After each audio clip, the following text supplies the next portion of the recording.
Peanut Butter Angelica by P.J. Andrews. Read to you by the author. Boom! Angelica is here. Splash! Angelica is there. Wham! Bop! Pow! Angelica is everywhere. Wherever Angelica is, she is there, 100%. Angelica is like a grown-up and a kid, all wrapped up into fun. Whether she's playing or working, everyone else notices her vibe. The other kids in our class started calling her Peanut Butter Angelica, and not because she eats the stuff particularly much, but because she always sits at the no peanut table in the cafeteria.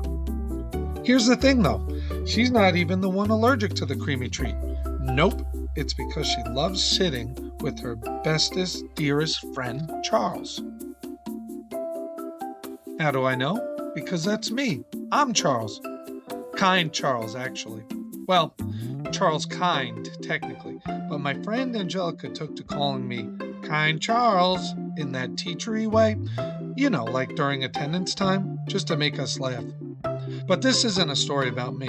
It's about my friend Angelica and how she makes me feel special almost every day. My dad once told me that mom makes him a better dad. That confused me.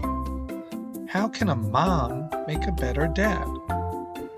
But I guess I kind of understand what he means. You see, Angelica has that effect on me. She shows me how to be a better friend. You'll see that in a little bit, but first, check this out.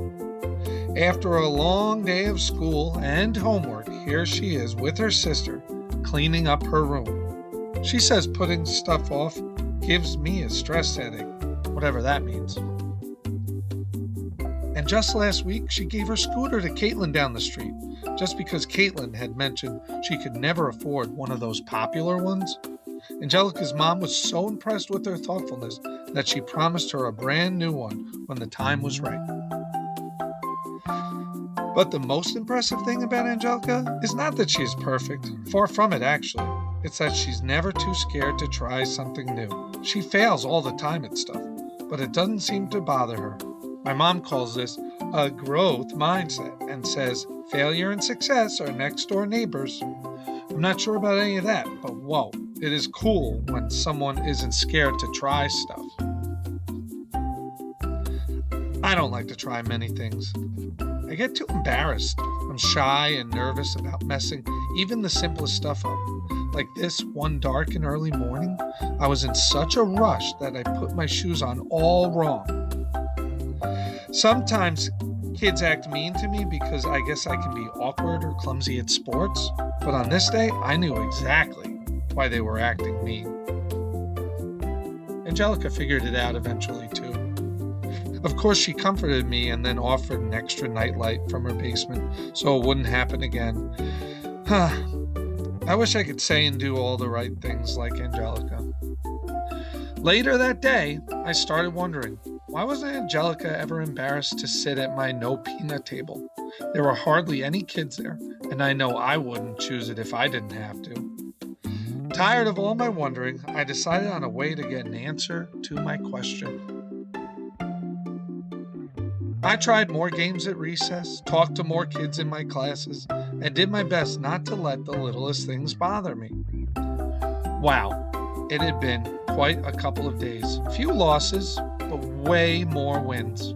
Back at our same old lunch table, I finally asked Angelica, how come you always have it so together all the time? I couldn't believe what she told me. She smiled, leaned in and whispered, when stuff gets tough? I just asked myself how my friend Kind Charles would handle it. Then she smiled. Your kindness and friendship over the years made me more helpful at home and even a more generous friend. All this time, I thought she was the one giving me strength. What I never guessed was that we were both there for each other. Since then, I have a whole new outlook on things. This past week, it's not that I got less scared. It's more like I got braver. Trying new things is something I do now, mostly because of my fearless sidekick. I don't think anyone else has a friend quite like Peanut Butter Angelica. The